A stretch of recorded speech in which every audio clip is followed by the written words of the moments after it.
Hey guys, how's it going? I'm Sydney from PhoneDog.com, and I'm back with the LG DoublePlay from T-Mobile. This is an Android smartphone, but it has kind of an interesting form factor.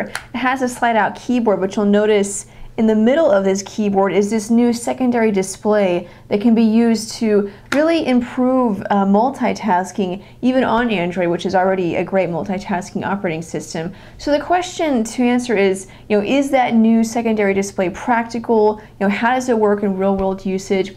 That's what we're going to answer in this full review of the DoublePlay. Before we get on to the review, I have to say, especially to our friends at Best Buy Mobile, we thank them all the time because they send us phones so we can add to our One Paw Bandit game, and that's a game where you can win free phones. One of the great things about Best Buy Mobile is they sell phones from every major US carrier, including some prepaid carriers. So if your contract is up or you're thinking about switching, instead of going to several different retail stores, you can just go to Best Buy Mobile and compare all of the phones in one store. So thank you, Best Buy Mobile, for being so awesome. Thank you guys for watching this video. It's a review of the LG DoublePlay from T-Mobile. I'm Sydney from PhoneDog.com. Let's go check it out. Alright, so this is the LG DoublePlay from T-Mobile, one of their new Android smartphones with a pretty interesting form factor. For the most part, it looks like a normal smartphone, but whenever you slide it out, you can see kind of in the middle of the physical keyboard is this new secondary display. So, it's pretty interesting. Whenever I first saw the phone and heard about it and, then got it, I was a little skeptical as to, is it really practical in real world use? Does it function the way that it's supposed to? Or is it kind of just one of those, gimmicky ideas that manufacturers get? And honestly, it actually is extremely useful, and I was really blown away with just how awesome it is to actually use this secondary display. And the bottom line is that yes, it is very practical. Now, there are a few shortcomings with this idea, and then a few shortcomings with the device itself that make it a little difficult to actually recommend the device. But the idea is pretty awesome. It's a shame that the phone doesn't perform better, because then overall performance plus this new idea, it would actually be a pretty awesome phone. But I'll talk a little bit about the shortcomings, but I'll just tell you about this display and what you can do. You can see it already has some shortcuts, and so this isn't a fully functional secondary display where you can do anything you can do on the main display. It is a little bit limited. You can see I have shortcuts here for messaging, group text, music, photo, browser, social plus, rich notes, and email. Now there is, I believe, one more option. If I were to delete that and then go to add, you can see calendar is the one that I don't have. So those are all of your options plus calendar. I'm going to go ahead and select email again. So again, you're a little bit limited in what exactly you can do, but still it's very useful. So let me give you a few usage scenarios and how this actually comes in very handy. Let's say I'm in the web browser. And for one thing, the display really helps out with multitasking, but even without multitasking, it helps you just in normal navigation of certain apps. So in the web browser, you can see down here, when I opened the browser, it automatically opened a window that will show me the bookmarks that I have. Or I can see if there's any secondary windows open. I can add a new window and say I want the secondary window to go to Google. I go back to my windows and I can switch between them. So, and just in terms of that type of functionality, it's very useful. But not only that, say I'm web browsing, I'm doing whatever, and then I get a text message. If I get a text message, a little, 1 or 2, the number will pop up right by the messaging. It'll do the same with emails. But say I get a text message, I can open it up, view the text message, send a reply, send it, and then I didn't have to close the web browser at all. Say, I'm reading the text message and maybe this conversation is a little more in depth than I thought it would be. I can just select this arrow to move it up to this main display. So, functionality, it's very easy, but also very useful. Again, say I'm watching a video on ESPN, for example. I'll let the video load.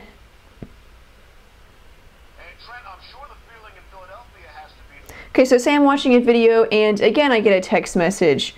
I can do the same thing. I can still send the message while the video is playing.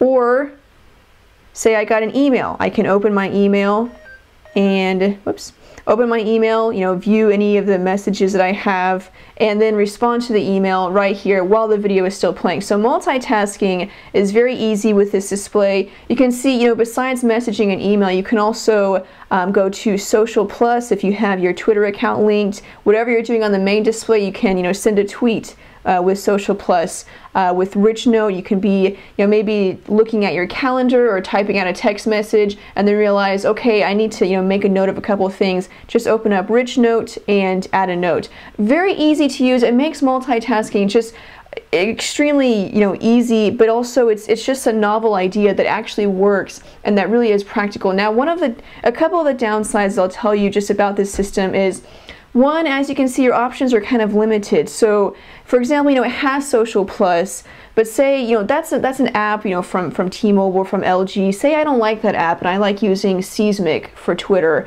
or, you know, some other Twitter app or Facebook app. You know, as you can see, there's no other option to add a different app to this. So, you know, if I use Seismic, which is, you know, what I use, I can't move that down here and use that on this secondary display. Or music, you know, if I happen to have a music player that I've downloaded, I can't use that. Also the Gmail app, even though I have LG's custom email app, I can't have the Gmail app down here. So, you know, there's a few limitations that I wish they would improve on. Or maybe just add a couple of options instead of just, you know, these 8 or 9 options. You know, just a few limitations I wish they would improve on, and I hope they will.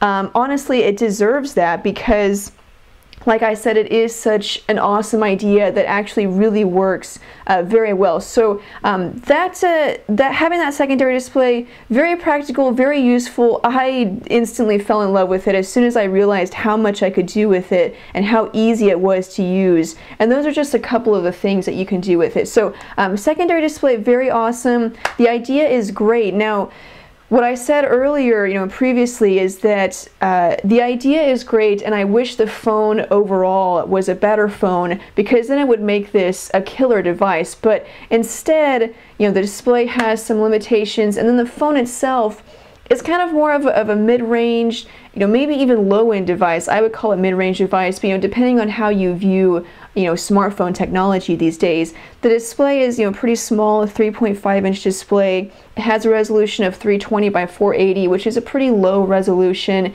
You know, that's nothing that's going to hinder you in terms of using the device, and it won't bother everybody. You know, not everybody wants or needs this, you know, Super AMOLED Plus display. But the point is that it is a mid-range device, and so performance is kind of lacking. So, you know, then on top of that, you have the fact that it is extremely chunky and heavy. I mean, it feels like a half-ton brick in my hand. So, a little disappointing. I wish the device was better overall, because that would really make this, you know, even more appealing. But instead, you have this awesome idea with a phone that isn't really that impressive overall. You know, like I said, 3.5-inch display. In terms of typing, you know, you won't have to worry about cramming your thumbs onto this tiny display, because you do have this physical keyboard. And again, going back to, you know, okay, this idea is great, but it means that the keyboard gets chopped in half, and then it kind of, you know, it's a little awkward. Honestly, though, it wasn't as difficult to get used to as I thought it would be. Whenever I first saw the keyboard, I was like, wow, this is going to be tough. But actually using it, testing it out, I got used to it pretty quickly, and it's actually, you know, pretty easy to type on. I'll open up messaging here, and we'll go to new message, and I'll just type out the quick brown fox jumps over the lazy dog. So, you know, you can see it's pretty easy to type on. You know, it's a pretty well-designed keyboard considering, you know, what they had to work with. It's nice that you have a space bar on each side. I originally thought the space bar was only on this side, and I was like, it's gonna be a little difficult, but there's actually a space bar on each side. And then, you know, once you realize that, you know, maybe with a normal keyboard, I would sometimes like reach my thumb over to get to the T, you know, or the G. Once you realize that you can't do that, you know, this thumb can only get to these letters and this thumb can only get to these letters, you know, once you know, get used to the idea, it's actually a pretty nice keyboard. You can see the keys, if I can get it at an angle here. They have that bubble kind of pillow raised design to them, and then they're not very They're not very mushy. They have, a nice firm tactile feedback. They are a little slippery. They're just basic plastic keys, so there's not a lot of grip to them, but then at the same time they're not so slippery that my fingers are sliding all over the keyboard. That's one thing that is kind of difficult to get used to, because you can't get any traction, so it's hard to press a key. But overall it's a great keyboard, and it wasn't as difficult to get used to as I thought it would be, so I was impressed by that. So that's the keyboard, and then you do have the Android virtual keyboard. This is the Gingerbread keyboard, and then I believe that's, you also get swipe. So if you want to use swipe, you also have that. Now I mentioned Gingerbread. This phone does ship with Android 2.3, which is nice, considering that it is a mid-range device, or whatever you want to call it. It's definitely not a high-end device, and so usually devices in this category, some of them ship with Android 2.3, but some of them don't. They'll ship with, a previous version of Android. So it's definitely nice that you're getting the latest version of Android, at least the latest version that's been released so far.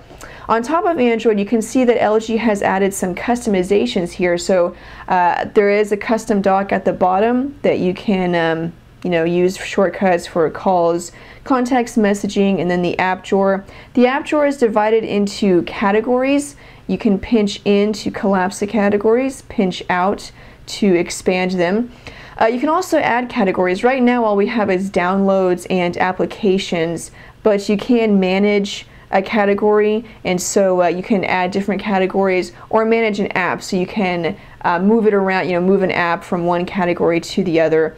Personally, I don't really like the categories idea. I would rather just have it, one long list. But if that's something that you enjoy, that is a feature with LG's custom UI. It's not a feature that you get with other UIs that manufacturers add on top of Android.